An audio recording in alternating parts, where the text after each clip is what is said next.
खबरों के साथ जिलाधिकारी हिमांशु खुराना ने बद्रीनाथ धाम का दौरा किया और अपने दौरे के दौरान जिलाधिकारी ने चारधाम यात्रा व्यवस्थाओं और वहीं निर्माण कार्यों को लेकर स्थलीय निरीक्षण भी किया।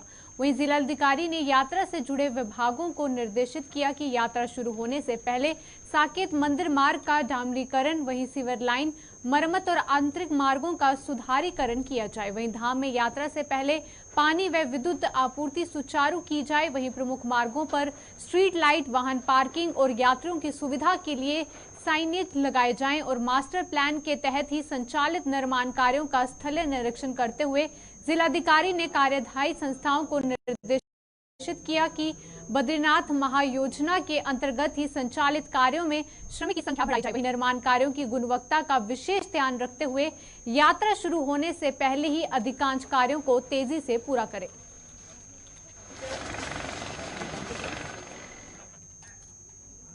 लोकसभा चुनाव से पहले ही भारतीय जनता पार्टी के स्टार प्रचारकों का उत्तराखंड दौरा लगातार जारी है। वहीं प्रधानमंत्री दूसरी बार उत्तराखंड पहुंचे, जहां पर उन्होंने ऋषिकेश में जनसभा को संबोधित किया।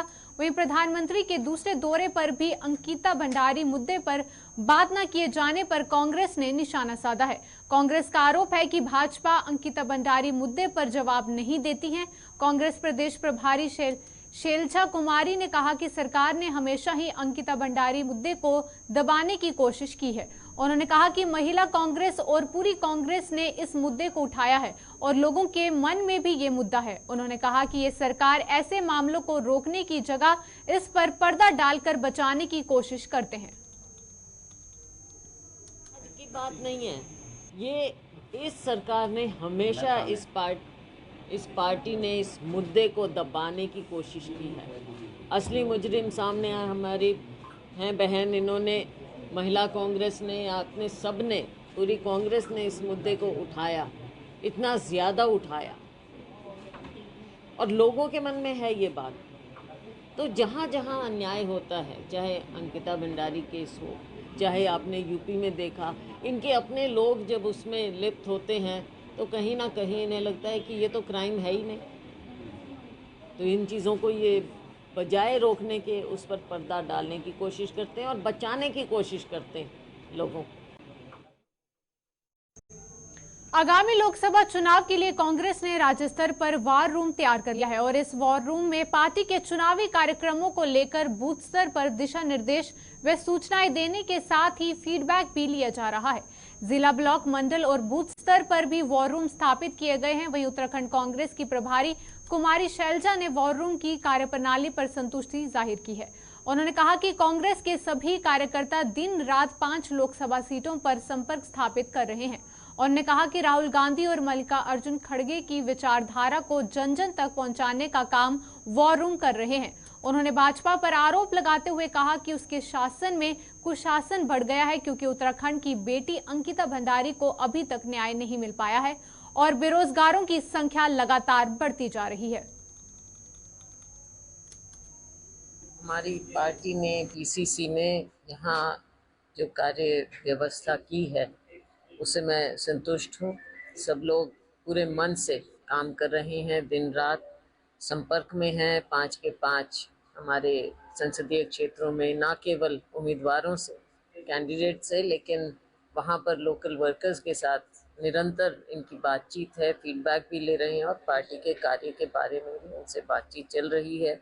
और मुझे खुशी है कि हमारे वर्कर पूरी तरह से यहाँ पर समर्पित होकर फील्ड में भी, हेडक्वार्टर्स में भी पूरी तरह से काम कर रहे हैं और राहुल जी का, खड़गे जी का संदेश जन जन तक लेकर जा रहे हैं। और जो यहाँ पर, मैं शासन नहीं कहूँगी, जो कुशासन चल रहा है पिछले अरसे से, कुशासन क्यों कह रहे हैं, आपने अंकिता भंडारी का केस देखा, बहुत सी बातें हैं, बेरोजगारी किस कदर बढ़ रही है, बहुत मुद्दे हैं, इसलिए हम ये शब्द का इस्तेमाल करते हैं। लोगों तक, जन जन तक उनकी बात को सुनना और अपनी बात को पहुंचाना, ताकि सभी लोगों को, सभी वर्गों को न्याय मिले। और उस न्याय की गारंटी कांग्रेस पार्टी लेती है। हम लोगों को जुमले नहीं, असली गारंटी और न्याय दिलाएंगे। उत्तराखंड में 19 अप्रैल को पहले चरण में लोकसभा चुनाव होने जा रहे हैं, जिसको लेकर तमाम पार्टियां प्रदेश में अपने स्टार प्रचारकों के दौरे सुनिश्चित कर रही है। भारतीय जनता पार्टी के कई बड़े चेहरे अभी तक उत्तराखंड दौरे पर आ चुके हैं, लेकिन कांग्रेस का कोई भी स्टार प्रचारक यहां नहीं पहुंचा है। अब 13 अप्रैल को प्रियंका गांधी का रुड़की और वहीं रामनगर में जनसभा का कार्यक्रम प्रस्तावित है, जिसको लेकर पार्टी तैयारियों में जुट चुकी है। और वहीं कांग्रेस प्रदेश उपाध्यक्ष मथुरा दत्त जोशी ने बताया कि रामनगर की रैली के लिए पूर्व विधायक रंजीत रावत, गोविंद सिंह गुंजवाल और वहीं महेंद्र पाल, नेता प्रतिपक्ष यशपाल आर्य जैसे बड़े नेता तैयारियों में जुटे हुए हैं। उन्होंने बताया कि आज प्रदेश प्रभारी शैलजा कुमारी उत्तराखंड पहुंची है, जो रुड़की में तैयारी की बैठक लेगी। प्रियंका गांधी जी के लिए उसमें हमने पूर्व विधायक रंजीत रावत जी को, गोविंद सिंह कुंजवाल जी को, केसी बाबा जी को, महेंद्र पाल जी को, तमाम हमारे जितने वरिष्ठ नेता हैं, माननीय यशपाल आर्य जी उसको देखभाल कर रहे हैं, संजीव आर्य जी हैं उनको दी है। ऐसे ही रुड़की में हमने काजी साहब हैं, आपके बीरेंद्र जाति जी हैं, ममता राकेश जी हैं, फुरकान जी हैं, अनुपमा राउत जी हैं और हमारे चारों जिलाध्यक्ष हैं, राजवीर चौहान और आपके राजेंद्र चौधरी और सतपाल जी महाराज, ये सारे लोगों को हमने वरिष्ठ नेताओं को जिम्मेदारी दी है। वो उसके लिए पूरी जोर शोर से तैयारी हो रही है। आज माननीय प्रभारी जी भी यहाँ पहुँच गई हैं। वो कल रुड़की में बैठक लेंगी रैली की तैयारियों के लिए। और हमारी दीपिका पांडे जी जो हमारी सह प्रभारी हैं, वो आज ही उन्होंने रामनगर के लिए रवानगी। लोहाघाट के आनंद अधिकारी के भाजपा में शामिल होने के बाद ही पूर्व विधायक पूरन सिंह के तेवर तेज हो गए हैं। उन्होंने आरोप लगाया कि भाजपा के साथ किसी डील के बाद ही आनंद अधिकारी की एंट्री भाजपा में हुई है। वहीं कांग्रेस की मुख्य प्रवक्ता गरिमा दसोनी ने भाजपा पर आरोप लगाते हुए कहा कि कांग्रेस से जितने भी लोग भाजपा में गए हैं वह किसी डील के अंतर्गत ही गए हैं, यानी भाजपा सभी के साथ लोक लुभावन वादा करके उनको अपने संगठन में शामिल करने का काम कर रही है। भाजपा को डर है कि कहीं कांग्रेस अपने कार्यकर्ताओं के बल पर उत्तराखंड के 5 सीट पर काबिज ना हो जाए, इसलिए वह कांग्रेस कार्यकर्ताओं और नेताओं को बड़ी डील करके भाजपा में शामिल करने का काम कर रहे हैं। वो एक शेर है, दिल के फफोले जल गए सीने की आग से, इस घर को आग लग गई घर के चिराग से। भारतीय जनता पार्टी के पूर्व विधायक पूरन सिंह फर्त्याल अब अपने ही दल पर आरोप लगा रहे हैं कि जो कांग्रेस के विधायक खुशहाल सिंह अधिकारी के भतीजे ने परसों बीते रोज भारतीय जनता पार्टी ज्वाइन करी, किसी डील के अंतर्गत ज्वाइन करी है। तो इसका मतलब उन्होंने पोल पट्टी अपनी पार्टी की खुद ही खोल कर रख दी पूरन सिंह फर्त्याल जी ने, कि जो भी उनके वहां जा रहा है उसको प्रलोभन दिया जा रहा है, लालच दिया जा रहा है या डर दिखाया जा रहा है, और किसी डील के तहत आनंद सिंह अधिकारी को भारतीय जनता पार्टी में ज्वाइन कराया गया है। ये हम नहीं, पूरन सिंह फर्त्याल कह रहे हैं, जो भाजपा के अपने। फिलहाल यहाँ पर रुकेंगे एक छोटे से ब्रेक के लिए। अब की तारीख नजदीक आती जा रही है, वैसे वैसे सभी राजनीतिक दल प्रचार प्रसार में अपनी पूरी ताकत झोंक रहे हैं। जहां देश के प्रधानमंत्री नरेंद्र मोदी ने ऋषिकेश में जनसभा को संबोधित किया और लोकसभा के 5 भाजपा प्रत्याशियों के पक्ष में उत्तराखंड की जनता का ध्यान आकर्षित किया, तो वहीं कांग्रेस स्टार प्रचारक प्रियंका गांधी वाड्रा जल्द ही उत्तराखंड आ रही है। वहीं डोईवाला में देर शाम को कांग्रेस उम्मीदवार वीरेंद्र रावत द्वारा जनसंपर्क किया गया। उन्होंने अपने पक्ष में वोट मांगते हुए लोकतंत्र को बचाने और भ्रष्टाचार, बेरोजगारी को कम करने के लिए वोट मांगे।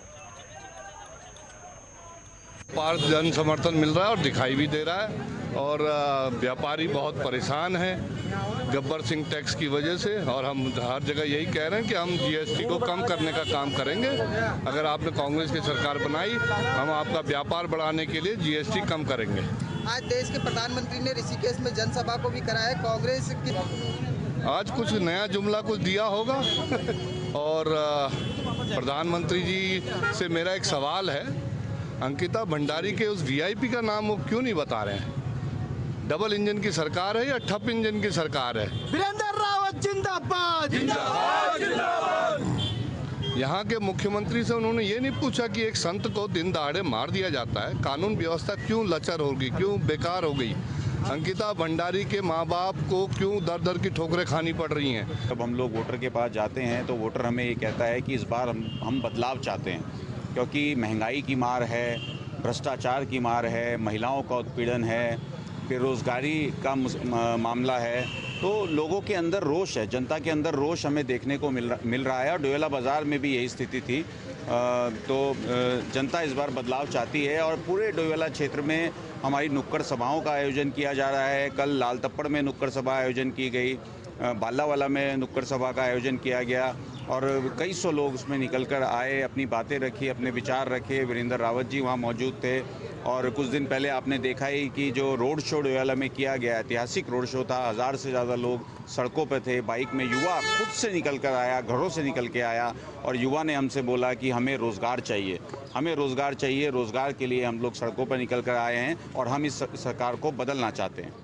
देश के प्रधानमंत्री कांग्रेस में, अब वो तो देश के प्रधानमंत्री जी हैं, वो उत्तराखंड आए, उनका स्वागत है और कुछ जुमले जो पहले भी वो दे के गए हैं वो इस बार भी दे के गए उत्तराखंड से।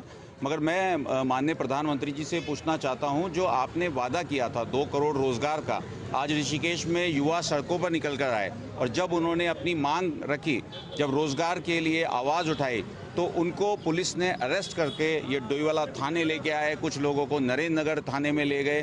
तो जिससे आप वोट मांग रहे हैं, जिसके लिए आप काम कर रहे हैं, अगर वो आपसे सवाल करता है तो उसकी आवाज़ को दबाने का काम किया जाता है।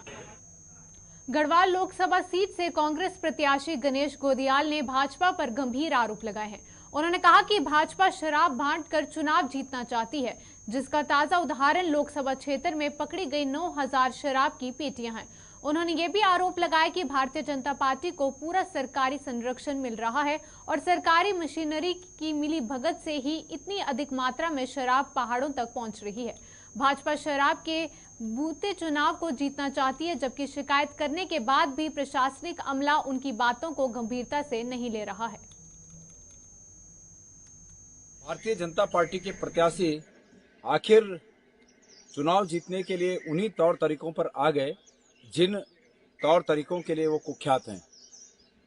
कल सुबह सुबह मुझे किसी गुप्त सूचना के आधार पर ये पता चला कि सतपुली में जो शराब का बॉटलिंग प्लांट है, वहाँ परसों रात को कई ट्रकों से कई हजार शराब की पेटियां आई हैं। मैंने तत्काल वहाँ अपने कार्यकर्ताओं को इस बात के साथ वहाँ भेजा कि आप लोग वहाँ पर पैरवी करिए और मैं तब तक जिला प्रशासन और अन्य जगहों से बात करता हूँ और वहाँ पर जांच कराते हैं। हमारे सब कार्यकर्ता वहाँ पहुँचे। तमाम जगहों खटखटाने के बाद कोई किसी ने कुछ नहीं किया। अंततोगत्वा मैंने जो शराब की विभिन्न ब्रांडों की 9000 पेटियां रखी गई हैं जो परसों रात को आई हैं, ऐसी सूचना है, अतः कृपया इसकी जांच कराइए। अतः जो पर्यवेक्षक आए हैं चुनाव आयोग के, उन्होंने कल फिर वहां पर आबकारी की तमाम स्टाफ के लोग भाग गए और 9500 पेटियां विभिन्न अलग अलग ब्रांडों की शराब वहां बरामद हुई है। ये निश्चित रूप में आबकारी विभाग के कमिश्नर के देखरेख में ये सब हुआ है। कांग्रेस के लोकसभा प्रत्याशी प्रकाश जोशी ने कांग्रेस नेताओं पर लगातार दबाव बनाकर भाजपा में शामिल करने की रणनीति को डीडी, सीडी और ईडी का कंसेप्ट करार दिया है। प्रकाश जोशी ने कहा कि कांग्रेस नेताओं पर दबाव बनाने के लिए सबसे पहले डीडी यानी कि डिमांड ड्राफ्ट से खरीदा जा रहा है और अगर नेता खरीदने से नहीं आ रहे हैं तो फिर उन्हें सीडी या फिर किसी अन्य जरिए से ब्लैकमेल कर भाजपा में शामिल करने का प्रयास किया जा रहा है। भाजपा को यदि इसमें भी सफलता नहीं मिल रही है तो फिर ईडी का इस्तेमाल कर कांग्रेसियों के यहां छापेमारी कराई जा रही है। जोशी ने कहा कि भाजपा के पास जनता के बीच जाने के लिए असल मुद्दे है ही नहीं और इस बार हर हाल में जनता भाजपा को सबक सिखाएगी।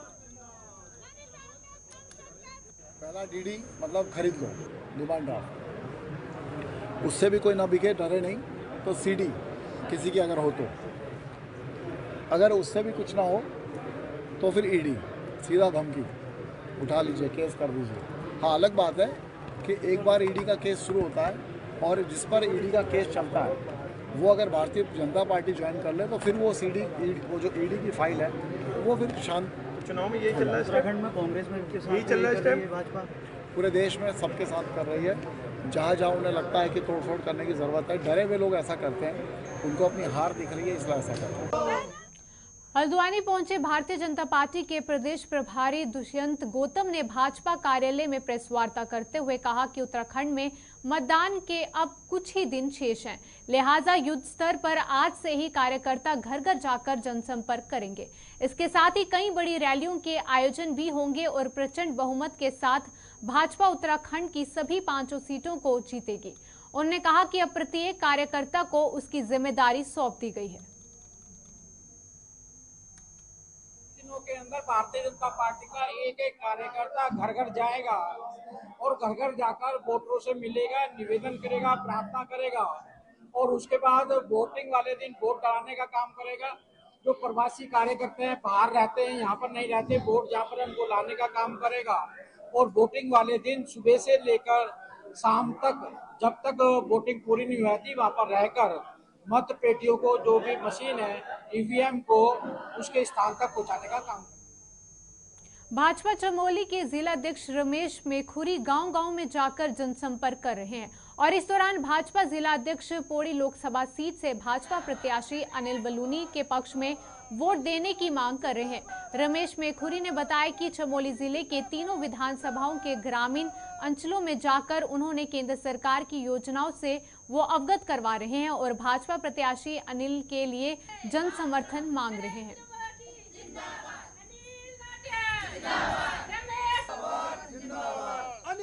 अपने जनपद चमोली की तीनों विधानसभाओं में भारतीय जनता पार्टी के पक्ष में आम जन का एक बहुत अच्छा रुझान है और पूरी भारतीय जनता पार्टी के प्रत्येक कार्यकर्ता इस कार्यक्रम, इस आह्वान में लगे हुए हैं।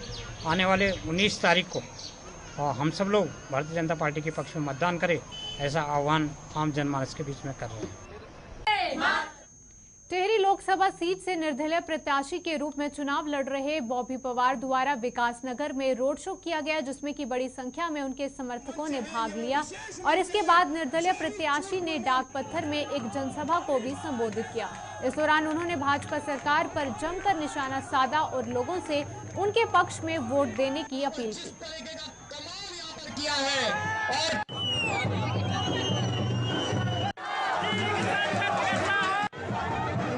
जिस प्रकार से हम मुद्दों की राजनीति कर रहे हैं, जिस प्रकार से लंबे समय से सड़कों पर हम संघर्ष कर रहे हैं, आज बड़ी खुशी हुई कि जिस समाज के लिए यह लड़ाई लड़ी जा रही है, आज वो समाज हमारे साथ खड़ा है, आज वो युवा खड़ा है, आज मातृशक्ति खड़ी है, आज अभिभावकगण खड़ा है। तो मैं ये कहना चाहता हूँ कि इस प्रकार का जन समर्थन हम 14 विधानसभाओं का दौरा करके आ चुके हैं और 14 विधानसभाओं में इस प्रकार का समर्थन हमें मिल रहा है। आपने कहा कि जो पूर्व सैनिक हैं, उन लोगों ने जिस प्रकार से समर्थन दिया, जिस प्रकार से अभिभावक के रूप में वो हमारे लिए काम कर रहे हैं, तो कहीं ना कहीं खुशी है कि जो सैनिक आज तक भाजपा का कैडर वोट हुआ करता था, वो अगर हमें आशीर्वाद देने हमारे साथ आया है, कहीं ना कहीं हमारी मजबूती उसमें बढ़ी है। कहीं ना कि जनता के दम पर लड़ रहे हैं और बॉबी पवार चुनाव नहीं लड़ रहे हैं। सबसे बड़ी बात है कि जनता चुनाव लड़ रही है और जनता जब चुनाव लड़ी है, तब जब जनता की जीत हुई, आप इतिहास उठाकर देख लीजिए। जैसा कि आप सभी भी देख रहे होंगे, बॉबी भाई की लहर कैसी आप देख रहे होंगे हर जगह उत्तरकाशी, सोशल मीडिया के थ्रू आप सभी लोग देख रहे होंगे। तो मेरे हिसाब से ये लगता है कि इस बार बॉबी भाई की सीट पक्की है। तो मैं सभी से भी ये रिक्वेस्ट करना चाहूंगी, जितने भी है, कि उन्हें वोट दें बॉबी भाई को। उत्तरकाशी ढूंढा ब्लॉक के पटूरी और दूंगाल और धनारी में स्थानीय लोगों द्वारा एक बैठक का आयोजन किया गया। वहीं बैठक की अगुवाई ग्राम प्रधान धरपाल सिंह बुटोला और वहीं प्रधान रामलाल ने की। बैठक में ग्रामीणों ने 19 अप्रैल को होने वाले आगामी लोकसभा चुनाव का पूर्ण बहिष्कार करने का निर्णय लिया। ग्रामीणों का आरोप था कि वो पिछले कई वर्षों से मुख्य मोटर मार्ग के बंद पड़े निर्माण कार्य को शुरू करने की मांग कर रहे हैं, लेकिन प्रशासन उनकी कोई सुनवाई नहीं कर रहा है। इन लोगों के अनुसार सड़क का निर्माण मामला मुख्यमंत्री के घोषणा में भी शामिल है और यही नहीं, ग्रामीणों का यह भी आरोप है कि वो मोबाइल टावर न होने के कारण उनके क्षेत्र में मोबाइल नेटवर्क भी बड़ी एक समस्या है। ये जो मांग चल रही है हमारी, ये कई वर्षों से चल रही है, जबकि भारत सरकार, उत्तराखंड सरकार ने इस रोड को पूर्व में 5वां धाम भी घोषित कर रखा है, मुख्य मोटर मार्ग के नाम से, जो कि देवीधार से मुख्य मोटर जाना है। परंतु बड़े खेद के साथ कहना पड़ रहा है कि 2002-3 में हमारा उत्तराखंड राज्य अलग हो गया, तब से हम इस आंदोलन को कर रहे हैं और आज तक चाहे भारतीय जनता पार्टी की सरकार आई हो, चाहे कांग्रेस की आई हो, हमारी बातों पे किसी ने गहराई से अमल नहीं किया, जिस कारण हमें आज निकट जो हमारे समय लोकसभा चुनाव आ रहा है उसका बहिष्कार करना पड़ रहा है, क्योंकि सरकार द्वारा हमें बार बार आश्वासन दिया गया लेकिन उसका पूर्ण तरह कार्य नहीं किया। तथा माननीय मुख्यमंत्री जी द्वारा 2-3 महीने पहले उनका उत्तरकाशी भ्रमण हुआ था, उनकी मौखिक तौर पर घोषणा भी है, परंतु उनके घोषणा के पश्चात भी संबंधित विभाग, चाहे आपका वन विभाग हो या कोई आपका अधिशासी अभियंता PWD हो, इन विभागों द्वारा केवल उस घोषणा पर किसी भी प्रकार की ठोस कार्रवाई नहीं की गई। 1-2 चक्कर उन्होंने ऐसे ही हमारे पब्लिक को गुमराह कर रहे हैं, मिसगाइड बोलेंगे हम इसको। हम तब तक कैसे विश्वास करें जब तक इसका भौतिक सत्यापन। उत्तराखंड के इस खास बुलेटिन में बस इतना ही। देश और दुनिया की तमाम खबरों के लिए आप देखते रहें गुलिस्तान न्यूज। नमस्कार।